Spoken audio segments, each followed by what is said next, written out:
C'est Ornette la frappe et je suis bien sur Rap Elite. Peufra. Ornette, ça va? Ça va et toi, frérot? Ça va, ça va, ça va, bien ça va. On se voit à quelques jours de la sortie de ton album, Ouais, Dans les yeux. c'est ça. Est-ce que tu peux nous dire dans quel état d'esprit tu es à l'approche de la sortie de cet album? Stressé, confiant? Bah après, c'est toujours un bon stress, t'as vu, c'est comme monter sur scène, tu vois. Mais c'est un stress positif, tu vois, parce que j'ai confiance, j'ai bien bossé, je me dis l'album, il est... Tu vois, j'ai donné le meilleur. Donc après, c'est le public qui choisit, tu vois. Voilà, c'est ça que je me dis. Je vais pas plus me prendre la tête que ça, t'as vu. On est à 3 jours de la sortie. Il n'y a que le public qui peut te dire, là, t'as vu. Je vais pas faire le mec serein de ouf, tu vois. Je sais pas vraiment ce qui va se passer. Mais par rapport à nous-mêmes, c'est pas le même stress. Ouais. Tu vois, c'est mon deuxième projet, on va dire, et c'est redescendu un petit peu le stress de la sortie, on va dire. Avant de parler de cet album, on va parler d'abord des retours de la mixtape nous-mêmes, qui a fait disque de platine. Pour ceux qui ne savent pas, disque de platine, c'est-à-dire que ton projet s'est écoulé à 100 000 exemplaires, tout format confondu, streaming, digital et physique. Déjà, est-ce que tu pensais vendre 100 000 exemplaires de ta mixtape? Jamais, Ah ouais? jamais, frère. Parce que tu répètes beaucoup dans cet album. Ça sent que peut-être même toi, ça t'a étonné limite. Bah ouais, frère, c'est plus qu'attendu, tu vois, c'est un truc de ouf. Première mixtape platine, tu vois, c'est... En fait, c'est limite, j'y croyais pas, tu vois. J'y croyais pas et là, le public a donné la vraie support qu'il fallait, tu vois. Et c'est vrai que contrairement à ce qu'on voit dans le rap français depuis ces dernières années, en fait, Ouais. toi, ton succès, il est dû à un travail d'arrache-pied dans l'ombre de nombreuses années. C'est-à-dire que tu n'as pas explosé du jour au lendemain. Et quand on a travaillé de nombreuses années dans l'ombre et qu'après on obtient le succès, comment est-ce qu'on réagit? Est-ce qu'on est soulagé, on est fier, on réalise pas, on retient ses émotions? Comment ça se passe? Bah, je pense que c'est la meilleure des carrières pour moi, tu vois. Parce que quand tu as galéré et tu arrives à avoir quelque chose, c'est là où tu te rends compte de la valeur de la chose, tu vois. C'est pas un coup de buzz, tu vois. Et même faire déplacer un mec qui a bien bâti sa carrière, c'est plus dur que d'arriver en buzz, tu vois. Mais moi, franchement, je me suis toujours dit, c'est en travaillant qu'il y aura un résultat. T'as vu, on vient d'un quartier, poto, il y a des milliers de rappeurs, tu vois. On vient d'une ville aussi, pareil, il y a que des rappeurs. Et déjà, sortir de là, pour moi, c'était une épreuve, t'as vu. Donc je suis sorti de là, ensuite être connu dans le 9-3, ensuite être connu sur Paris, ensuite... T'as vu, en fait, c'est plein d'étapes qui se sont emboîtées, et frère, pour en arriver là aujourd'hui, tu vois. Donc... Frère, on est fiers, tu vois. Toi, c'est la régularité qui a fait que, à un certain moment, tu n'as plus lâché en fait. Tu as Oui. enchaîné, tu as construit ton équipe autour de toi. Bah oui, frère, parce qu'arrivé à un moment, tu te dis, si tu le fais pas, c'est pour ça que j'ai dit, si on le fait pas nous-mêmes, c'est qui va le faire, tu vois. Poto, moi, je suis pas le mec qui va te sortir un truc et ça va faire le buzz, tu vois. Tu vois, j'ai pas le truc qui attire l'œil tout de suite, tu vois. Moi, comme je le dis, c'est ma musique qui m'a sauvé. T'as vu, des gens, franchement, il y en a, tu leur dis, ouais, je pense à toi, Taga. Ouais, je connais, mais c'est qui chante? Tu vois, ils savent pas mettre. Tu n'arrives pas à identifier. En fait, D'ailleurs, on va en parler dans 2 minutes. mon image, elle dépasse pas mes musiques. C'est ma musique qui va plus vite que mon C'est image. peut-être que parce que toi aussi, peut-être tu le veux aussi un peu. On va en parler justement de ta discrétion dans 2 minutes. Mais déjà, juste pour finir sur la parenthèse nous-mêmes, qu'est-ce que ça a changé dans ta vie, ce succès, cette obtention du disque de platine, dans ta vie au niveau du rap et dans ta vie privée? Qu'est-ce que ça a changé? Sans bien sûr rentrer dans les détails. Bah après, déjà, de ma vie privée, c'est que maintenant, je peux vivre de ma musique, tu vois. Déjà, ça m'a aidé beaucoup parce que maintenant, je trouve vraiment le temps pour faire du rap. Donc voilà, d'avoir le temps d'être en studio, d'avoir le temps d'aller faire des clips à l'étranger. Tu vois, j'ai pas un taf ou quoi, tu vois, je fais que ça. Et après, même moi, personnellement, ça m'a... Tu vois, j'ai trouvé une certaine confiance. Maintenant, quand j'écris un morceau, je sais vraiment ce qui va leur plaire tout de suite, ce qui va vraiment leur plaire. On va parler d'humain un peu, d'humanité, parce que tu en parles beaucoup dans cet album à travers des phases différentes. Ouais. On a l'impression que quand on t'écoute, que tu ne sembles pas forcément très à l'aise dans ce milieu du rap et ce qui véhicule parfois, c'est-à-dire le matérialisme à outrance, le côté faire de l'argent, mais il n'y a pas forcément de but, alors que toi, tu es plus là pour construire. Limite, si on devait te décrire, en 2 mots, ça serait discrétion et pudeur. Est-ce qu'on met le doigt sur quelque chose? Bien sûr, parce que ça reste ma personne. Tu vois, je suis quelqu'un de discret et pudique sur certaines choses, tu vois.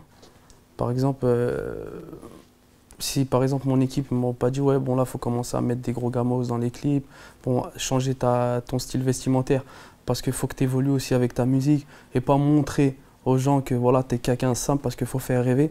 Tu as vu, c'est eux qui m'ont dit maintenant, il faut faire rêver. Parce qu'en vrai, on est des rappeurs, tu vois.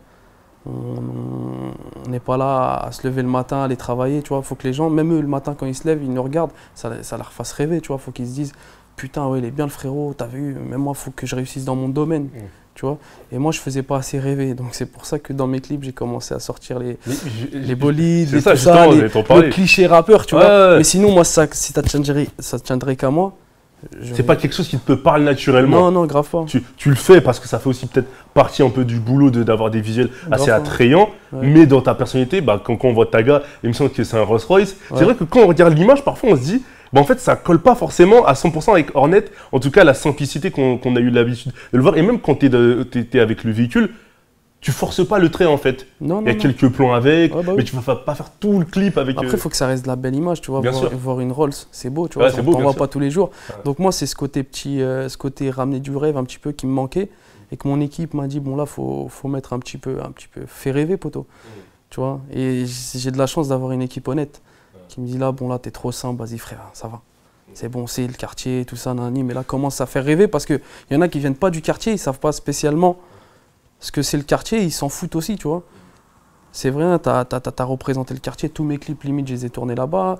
Maintenant, on montre autre chose. Des individus qui sont issus des quartiers populaires comme toi, une fois qu'ils réussissent, qu'ils ont une certaine notoriété, par exemple, obtention du disque d'or, obtention du disque de platine, etc., bah en fait, ils aiment bien étaler leur réussite, parfois à outrance. Et toi, en fait, pas du tout. Comment est-ce que tu l'expliques? Au-delà du fait que tu sois discret, pourquoi ça te bloque? Je sais pas, en fait, c'est...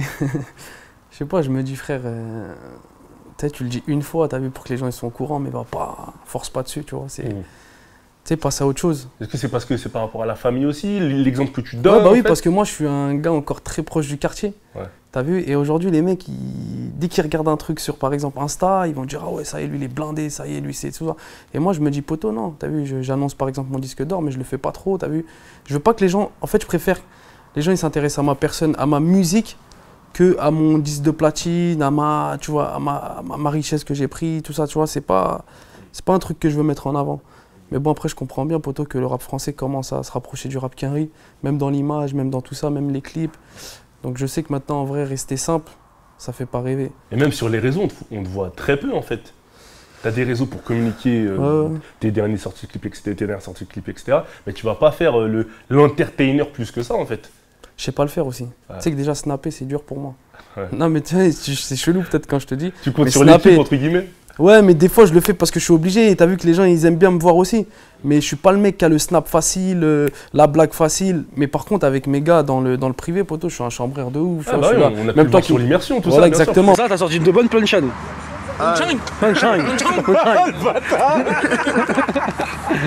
Merde, je m'en bats les couilles. Je vais couper au montage. Il va la couper, celle-là. Ah, vous êtes chaud là. Je vais la. T'as vu, je viens du 9-3, t'es du 9-3, tu me cherches comme ça dessus. On partage un partage. Mais par contre, en snap, le faire pour le faire, je sais pas le faire. Tu vois, me dire, ouais, je vais faire ça pour les faire rire, non, je sais pas le faire. Ouais, tu sais pas moi, c'est de l'instantané, tu vois, si tu me suis, tu vas passer un bon moment avec moi. Mais c'est ça qui manque. C'est ça qui manque. C'est ce côté, le clic facile. Je sais pas comment je vais t'expliquer. Par exemple, dès qu'on voit Hornet, on va cliquer. Peut-être il est marrant. Peut-être je l'ai pas ça. Tu vois, je l'ai pas. Moi, c'est juste ma musique qui va venir à toi. Et justement, tu parles aussi de ta mère très brièvement dans le morceau Warning. Est-ce qu'elle a un œil sur ta carrière, ta famille même de façon générale? Parce que tu en parles dans le morceau Warning et on sent que tu es très attaché à eux et qu'ils ont une certaine vision de toi qui est importante à tes yeux en fait. Bah ouais frère, t'as vu, je reste l'aîné de la famille, donc je donne l'exemple, t'as vu. Et des fois je me dis quel exemple que je donne à mes petits frères, quel exemple que je donne à ma mère. Je suis obligé de réussir, tu vois. Je peux pas me dire je fais du rap pour ne pas réussir en fait. C'est que là je suis mouillé poteau, donc en vrai il faut que je m'en tire le mieux de tout ça, t'as compris. C'est un risque, t'as vu, c'est un risque parce que faut se dire que mon petit frère il a 16 ans, il comprend pas pour lui, c'est rappeur, c'est un truc de ouf, t'as vu. Et moi, t'as vu, je prends du recul, je me dis, poto, c'est un monde dangereux aussi, t'as vu. C'est pas tout le monde qui s'en sort sans laisser des plumes. Tout ce qui est industrie, moi, tu vois, je l'ai compris même avant de percer, t'as vu. J'ai monté mon label, j'ai monté mon équipe, voilà. Donc là, on est en deal chez Warner. Donc après, je pense par la suite, voilà, on va développer notre structure. On va pourquoi pas signer des beatmakers, tu vois. Pour nous, on sait ce que c'est le métier, par exemple, du beatmaking, on sait que c'est l'avenir. T'as vu, aujourd'hui, t'as un bon beatmaker, t'es sur toute la bombe du rap français, pratiquement. Publishing. Voilà, publishing. Et pour moi, voilà, c'est l'avenir, tu as vu, c'est développer mes structures. Et ça, je l'ai compris bien avant de percer aussi. Voilà. Donc c'est ça la suite logique. On va parler de mélancolie maintenant, parce que c'est vrai que cet album, il y a beaucoup de titres qui sont empreints de mélancolie. Il y a Ce matin, il y a 40 ans, il y a Flash à la main, il y a Secret, il y a Avec des si. Est-ce que tu t'es rendu compte que quand tu faisais l'album, qu'il y avait beaucoup de titres qui étaient empreints d'une certaine mélancolie? Non, mais après, moi, c'est un truc que je voulais changer aussi, tu sais, apporter un peu de mélancolie, parce que c'est par rapport au titre maghrébin. Maghrébin, les temps sont durs, je reste solide, tu maghrébin. J'ai vu qu'en fait, par exemple, avec un titre maghrébin, je touchais une grosse communauté, même, je touchais pas que les jeunes, en fait, t'as vu? Et par exemple, avec des titres comme ça, je sais que je vais toucher des pères de famille, tu vois, des mères de famille. Et pour moi, c'est passer le cap aussi, tu vois. C'est montrer que Hornet peut t'écrire une belle musique. C'est ça, et pas qu'un banger facile. Donc pour moi, des titres comme ça, après, il n'y a pas que ça, parce qu'il y a aussi 17 titres. Tu vois, donc il y a un peu de tout, tu vois. Mais justement, c'est équilibré entre voilà, la mélancolie, exact. le kick et les prises de risques artistiques un peu ouvertes, justement, on va en parler. Exactement, tu vois. Donc pour moi, non, il me fallait des titres comme ça, des titres. Ça, pour moi, ça s'appelle le cœur de l'album. C'est ce que je veux dire, moi j'appelle ça la colonne vertébrale. Voilà. C'est pas les titres, je pense, c'est pas les titres dans lesquels on va sauter dessus tout de suite, mais c'est par la suite. Comment tu vas développer la réussite de ton album, en fait. Voilà, c'est la colonne vertébrale, comme tu as dit, frère. C'est ça qui va permettre de tenir ton album sur la durée. Bien sûr. Et d'ailleurs, il y a un titre qui s'appelle Secret. Ouais. Tu parles un peu plus de toi, tu te livres un peu plus. C'est le dernier titre de l'album, il me semble. Un titre assez intimiste. Est-ce que tu peux nous expliquer un peu comment tu l'écris, dans quelles conditions? Comme si j'écrivais une lettre. T'as vu un mec qui veut, je sais pas, je l'ai écrit un petit peu comme ça, où je disais tout ce que je pensais, t'as vu. Et c'est le dernier titre. Donc pour moi, ça referme tout le message que j'ai mis dans l'album, tu vois. Je voulais l'appeler Mounir à la base, mon prénom. Mais tu vois, ça a déjà été fait, tu vois, je voulais innover, tu vois. Ça, c'est un secret que je te dis, en fait. J'aurais pu ne pas le mettre, cet album. Mais là, je te l'ai dit, tiens, là, tu connais des vraies choses sur moi, tu vois. C'est vrai que tu lâches un peu. Voilà. Toi, d'ordinaire, qui est un peu dans la retenue, là, via des petites phases, bien sûr, on arrive à... Parce que je sais qu'avec ça va toucher du monde, tu vois. Je sais que j'ai dit des vrais trucs, des vrais codes, que si t'as pas vécu ça, tu peux pas comprendre. Et comme tu nous disais, peut-être c'est Maghrébin qui t'a mis en confiance dans ce type de morceaux où tu sais que tu peux toucher le cœur des gens. C'est ça, mais moi, je pensais que... Tu sais, je suis arrivé avec Je pense à toi, bolide, nanana, nanana. Mais il y a ce côté aussi, tu sais, très mature. Tu sais, j'ai ce côté très mature aussi où je peux écrire des belles chansons. Franchement, cet album, je me suis lâché sur les belles musiques. C'est comme ça que je les appelle. Et justement, peut-être, en tout cas, selon moi, selon nous, il y a un titre qui s'appelle Ce matin. C'est peut-être le titre le plus mélancolique de cet album. Comment est-ce que tu l'as écrit, celui-là? Parce que lui aussi, il est empreint d'émotion, mais dans un autre style que Secret. En fait, Ce matin, je te mens pas, déjà, je l'ai écrit le matin. Déjà, pour commencer, tu vois, j'étais chez moi, un petit café et tout. Et je me disais, là, tout de suite, là, faut que cette musique-là, je fasse passer un vrai message. C'était... Tu te lèves le matin, t'as vu, tu te dis, putain, je suis en train de faire des erreurs dans ma vie, t'as vu. Faut que je change. T'as limite, faut qu'il y ait un truc qui change. Et c'est ça, c'est prendre le meilleur de soi-même. Et aujourd'hui, changer, tu vois. C'est un peu ça. C'est aujourd'hui, je vais changer. Tu vois, et en plus, c'est surtout le matin, tu te remets beaucoup en question. Je sais pas si ça vous te le fait, c'est. Mais moi, le matin, je me remets en question sur beaucoup de choses. T'as vu, je me dis, bon, peut-être aujourd'hui, voilà, je vais me calmer sur ça. T'as vu, hier, j'étais énervé. Bon, peut-être je vais le rappeler, je vais lui dire ça va, ta. Tu vois, le matin, pour moi, c'est le début de la journée. Donc, c'est toi, en fait, c'est toi qui décides comment tu vas entamer ta journée, comment tu vas être ce jour-là. C'est un nouveau départ chaque jour, en fait. Donc, ce matin, c'est ça. C'est un nouveau départ chaque jour. Quand tu prends la tracklist, eh ben, on a l'impression que ce sont les titres des morceaux, ce sont des mots-clés qui sont tous liés au quartier populaire, entre guillemets. Par exemple, tu as des Ce matin, entre guillemets, ce matin, le matin, il peut se passer beaucoup de choses, tu refais le monde, etc. Avec des si, les gens qui se disent, je sais pas, ils sont au bar PMU, ils se disent, bah, si j'avais fait ça dans ma vie, si j'avais fait ça, si j'avais fait ça, Flash à la main aussi, Bandit aussi, Rolls. En fait, que des mots-clés qui tournent autour des quartiers populaires. Je sais pas si tu l'as écrit comme ça, enfin, si tu as choisi les titres des morceaux comme ça, mais il y a une certaine cohérence, en fait. Tout est cohérent, chaque titre complète l'autre. On sait pourquoi on les a appelés comme ça, t'as vu? C'est des mots-clés, comme tu dis. Et déjà, même, c'est bien que tu me dis ça, parce que par rapport au visuel, par exemple, je vais faire un clip sur 3 musiques. T'as vu, ça va être un long clip sur 3 musiques. Parce que, ouais, voilà, tout se suit. Tout se suit, t'as vu, c'est un album vraiment complet, t'as vu, du début à la fin. Et c'est quel titre que tu vas lier? Ça va être, on va commencer par Flash à la main, ensuite enchaîner par Tac à tirer, et finir par 40 ans. Ok. Et tu vois, c'est une trilogie de 3 musiques qui va bien suivre et on prépare du lourd au niveau visuel, tu vois, dessus. Et Flash Allemand, comment est-ce que tu l'écris? Est-ce que tu l'écris en pensant à 40 ans? 40 ans, en gros, pour ceux qui ne savent pas, qui n'ont pas encore écouté l'album, ça raconte un peu le récit d'un ex-voyou qui fait un peu le bilan de sa vie après avoir été passé par plusieurs étapes. Voilà, voilà. Est-ce que ce sont des titres que tu as écrits ensemble? Comment est-ce que tu les as écrits, ces titres Flash à la main, 40 ans? Bah en fait, moi, à chaque fois que j'écrivais un titre, et je me disais qu'il me fallait un autre titre dans ce style-là, tu vois, une suite logique dans ce style-là.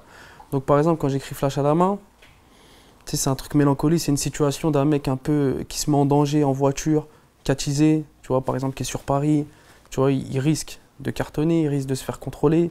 Limite, sa vie a peu basculé là, dans la soirée même, tu vois.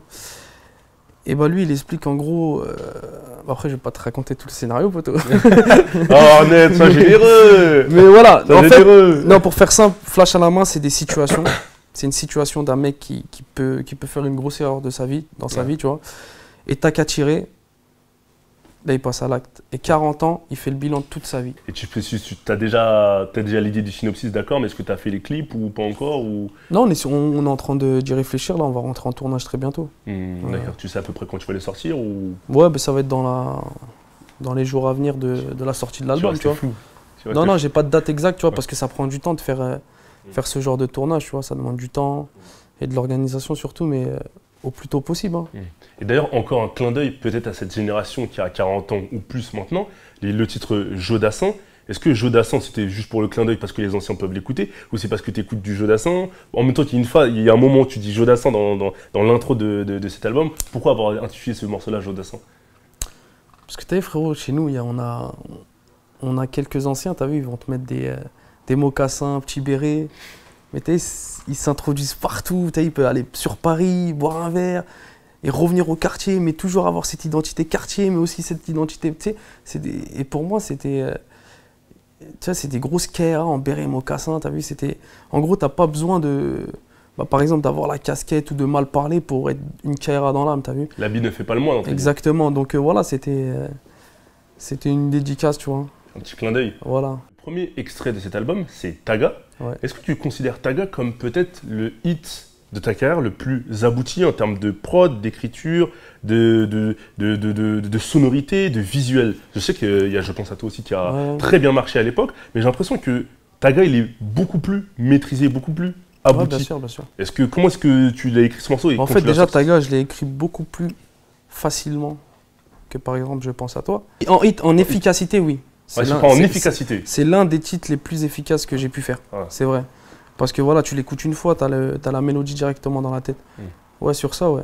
C'est vrai. Et c'est vrai, justement, en parlant de mélodie et d'autotune, de chantonner, etc., j'ai remarqué, même sur la mixtape nous-mêmes, parfois, tu aimes bien partir dans les aigus, selon comment tu vas aborder tel ou tel morceau. Déjà, est-ce que c'est quelque chose que tu fais naturellement? Comment est-ce que tu te dis, là, je vais partir dans les aigus, et là, je vais pas partir? Par exemple, sur Taga, tu pars pas du tout. Ouais. Bah après, tu sais, frérot, je sais pas si tu connais, tu sais, c'est un problème de c'est juste une question de tonalité aussi.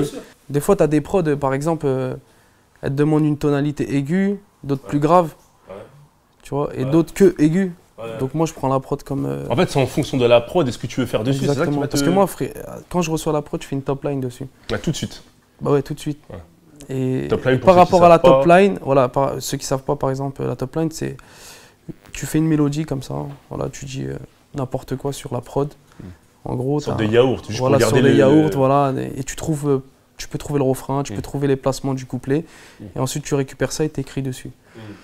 Donc moi là, c'est à partir de la top line que je sais si ça va partir en aigu ou ça va partir en grave. Parce que mine de rien, la marque de Fabrique d'Ornette, c'est aussi cette capacité à partir dans les aigus. Peut-être cette volonté de partir dans les aigus. Quand on entend Ornette la frappe, il y a quand même ce côté kick, rap, etc., texte, mais il y a aussi le côté, quand il y a de la mélodie, ça décolle. Tu vois ce que je veux dire ou pas? Ouais, bah ouais, mais après, frérot, tu vois, c'est... La petite marque, quand même, Ornette. Je suis plus fort dans les aigus. Tu vois, je vais pas... Des fois, j'essaye de faire des trucs graves, mais ça le fait moins bien. Ça le fait pas. Tu vois, après, il y en a, ils aiment bien, il y en a d'autres moins, mais voilà, après, au moins, je propose. Et aujourd'hui, on est dans un game où il faut proposer sa couleur. Tu vois. Et c'est vrai, justement, en parlant de proposition, on est parti dans des sonorités encore plus entraînantes que ce que tu avais pu essayer sur nous-mêmes. Sur nous-mêmes, il y avait Boca, il y avait Mon Ex, il y avait Ça passe aussi. Là, on a des morceaux comme Sale Gosse et Warning qui sont vraiment beaucoup plus ouverts, entre guillemets, en termes de sonorité. Est-ce que ce sont des morceaux que tu les as fait naturellement ou tu t'es dit, il t'en faut quand même aussi des morceaux, à côté de morceaux un peu banger, des morceaux avec cette couleur musicale? Bah, par exemple, Sale Gosse, j'avais enregistré, il faisait partie des premiers titres que j'avais enregistrés, tu vois, et je l'avais mis de côté. Tu vois, pour moi, c'était, bah, comme tu dis, un peu trop ouvert dans la musicalité, mais après, je me suis dit, pourquoi pas le rapper avec un rappeur, t'as vu? Après, j'ai invité mon gars RH Las dessus. Bonne prestation d'ailleurs. Donc lui et moi, t'as vu, on a ramené ce côté, tu vois, l'univers de la musique, c'est ouvert, mais nous, on a ramené ce côté aussi très street dessus, tu vois. Et donc, après, non, franchement, c'est pas des morceaux calculés, hein.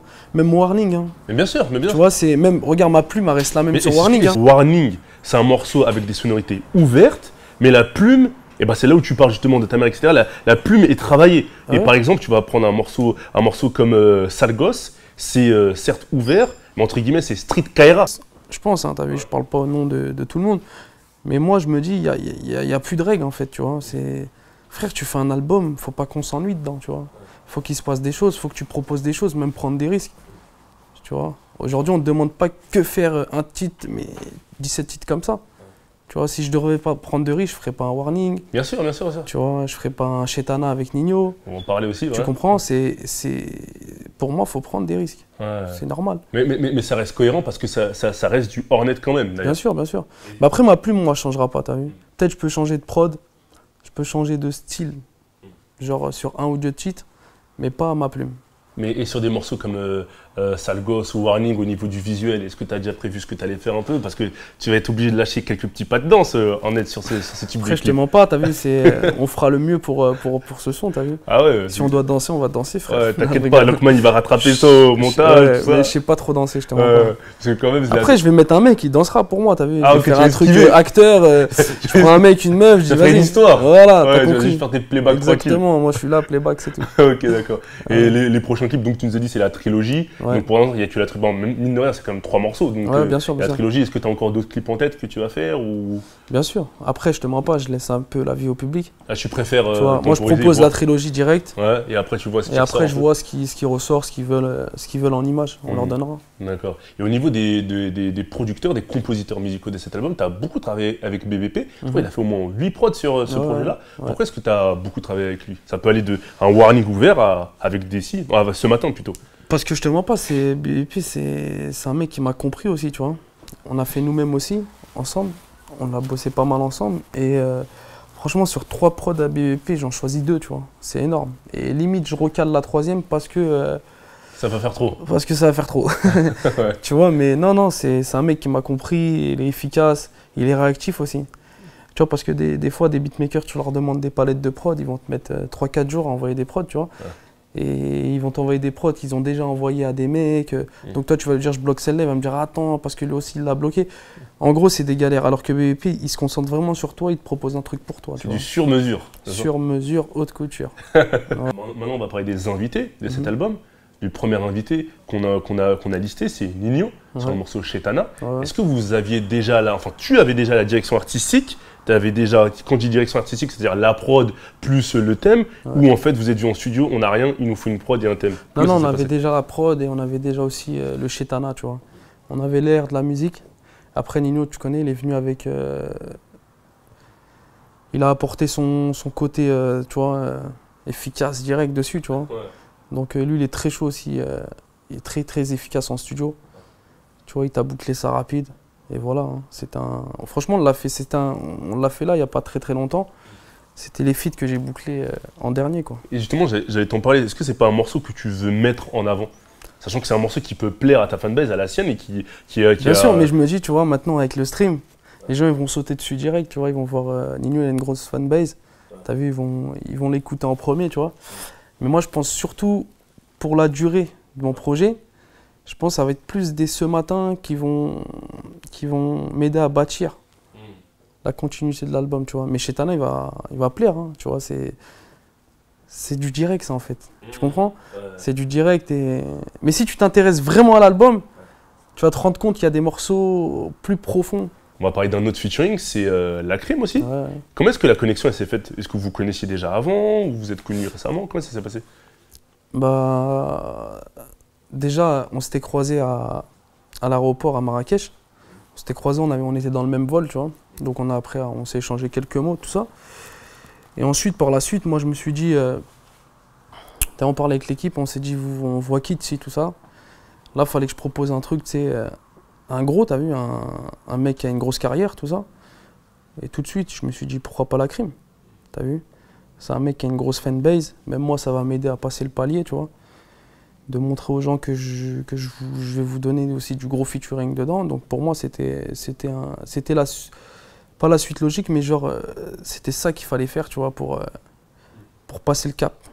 Tu vois, c'était un de ce genre, un featuring comme ça. Tu vois, par exemple, Nino, tu vois, on est des potos. Tu vois, il m'appelle, je l'appelle demain, tu vois, c'est normal. C'est la génération un peu commune, exactement, etc. on se croise, tout ça, mais par exemple, un Lacrim, bah, fallait l'inviter pour qu'il vienne, tu vois. Commercialement, d'un point de vue commercial, d'un point de vue année de carrière, voilà. on va dire c'est un rappeur avec une certaine épaisseur. Bien et sûr. pour passer le cap, tu es obligé de te frotter aussi à ce type d'artiste. Exactement, tu vois. Bien sûr, et Bien comment il sûr. s'est fait le morceau? Est-ce que tu avais déjà ta DA, ta direction artistique, un peu ce que tu allais faire dessus? Comment ça s'est passé? Vous êtes vus? Non, bah déjà la prod c'est BEP. Mhm. Après on s'est retrouvés en studio. Après on a bossé le titre le plus naturellement possible. Hein. T'as vu, on a pris le temps, voilà. On a pris le temps d'écrire. Tu vois, on l'a fait en une journée. Et voilà quoi. C'est un titre qui date un peu ou c'est un titre que... Parce que comme tu dis, Nino, tu l'as fait récemment. Non, non, c'est frais, c'est frais. Oh, ok. C'est frais. C'est du frais qu'on a donné, tu vois. Y a rien été de... J'ai rien coffré depuis longtemps, c'est du frais. Ok. Tout est frais. C'est du frais. Voilà. Avec un autre featuring aussi qui peut paraître logique et beaucoup de connaissances. Comment je pense, du moins musical, c'est Hess l'Enfoiré. Mhm. Est-ce que tu peux nous dire comment il s'est bâti ce titre-là? C'est une prod des Zekpi. Ouais, Zekpi and the Track Beat. En fait, c'est Huss, bah, on s'est croisés plusieurs fois. T'as vu, et humainement ça a collé. T'as vu, Huss, comme je dis, Huss, c'est un mec comme nous, t'as vu. Voilà, c'est un mec qui se prend pas la tête. Tu vois, et moi j'aime beaucoup ce qu'il fait parce qu'il a des placements qu'on n'a jamais entendus, t'as vu. Ouais. Même ses phases, ses trucs, il a un truc à lui, tu vois. Et voilà, après je l'ai invité sur mon album, on a tué ça. J'aime beaucoup le titre Même Secteur, tu vois. C'est un bon banger celui-là aussi. Est-ce que tu as cherché à équilibrer entre les titres un peu ouverts, les titres mélancoliques et les bangers? Entre guillemets, les gens savent très bien que tu maîtrises les bangers, mais est-ce que tu voulais avoir un album avec plusieurs couleurs et on va dire avoir peut-être le même après, je pense que tu es obligé. Hein. Tu as vu, quand tu es sur un 17 titres, un 10 titres, ça va, tu vois, un 12 titres, ça va. Mais quand tu es sur un 17 titres, tu es obligé d'avoir plusieurs couleurs. Tu vois, tu es obligé en vrai. Je me suis même pas dit, je vais faire qu'un style musical. J'ai proposé direct plusieurs choses. Tu vois. Est-ce que tu trouves que ce format de 17 titres-là, aujourd'hui, ça paraît un peu long pour l'auditeur ou tant qu'il y a la qualité, bah vas-y. Non, moi je pense maintenant tu donnes, les gens ils vont écouter. Même ça prendra du temps à découvrir tout l'album, mais ils vont écouter. Il y a du streaming maintenant. Tout le monde peut écouter, tu vois. C'est plus comme avant. On était obligé d'acheter le CD pour écouter. Maintenant il y a des playlists.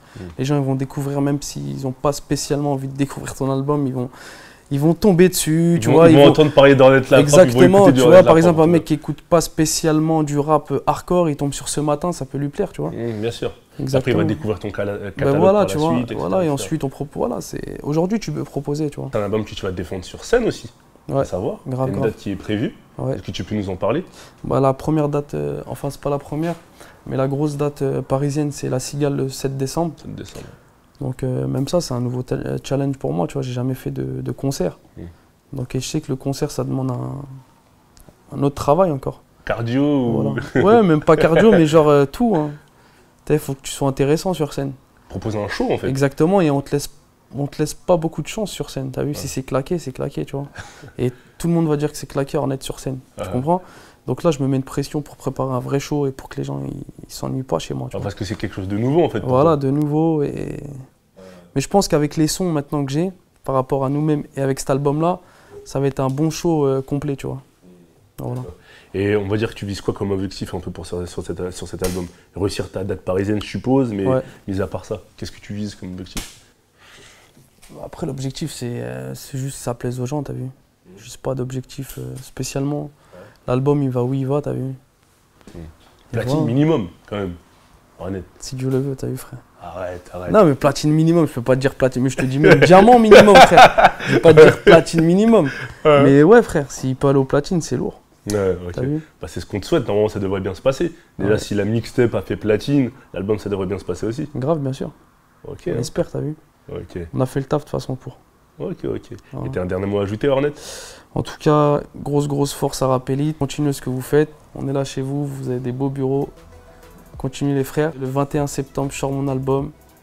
Et allez pécho et dites-moi ce que vous pensez. Peu froid.